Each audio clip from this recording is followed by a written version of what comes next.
That's the perspective from some members of the business community in Mumbai. How interested, though, are younger voters in politics? Well, Malishka is a radio presenter with Red FM. She is also the Election Commission of India's Youth Ambassador for Mumbai, from where she joins us. Malishka, thanks very much for being with us on Global. Hi. How excited are young people about this election, then? Thank you. I'm sorry, will you say that again, please? I said, are young voters excited that they turned out today to vote? Oh, all right. So I believe, in fact, my country hasn't been as excited about an election in a very, very long time. And I believe Mumbai was part of that. I was the Election Commission's Youth Ambassador, which actually got me, for the last 2 weeks, telling people to come out and vote in large numbers and having various activities around it. We've taken a jeep out, we've gone out literally and personally and, shouted out to the people to come and vote. And it was very encouraging the way they said they would go out and vote. We are at about 52 to 53%, I believe, which is about 12%-ish jump over the last Lok Sabha elections. It's not amazing, but, well, it's a start for a city like ours, I guess. Malishka, those first-time voters and young voters, what have they been most concerned about, do you think?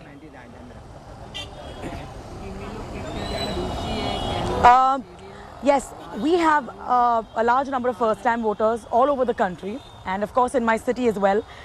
Today, earlier on, when I was speaking with a news channel, I was told that the young people didn't come out as much as we would like them to. But a large number of older people turned out, which I think is also fine. I think if you're asking me what are the concerns of the youth in my city, I think it would be almost equivalent to the concerns of everyone else. What my city really needs, according to me, is a bang for their buck and a great policy. So by that I mean we're the highest taxpayers. Everybody knows this, especially Mumbai knows this.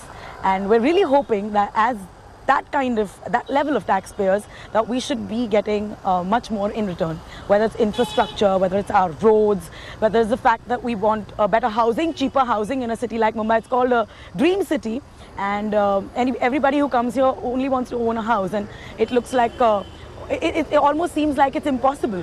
The youth wants to be able to travel on good roads. The youth wants to not suddenly turn up for their exams and know that there's a bus strike today, or the trains are missing, or that someone's breaking down billboards, or someone's breaking down toll nakas.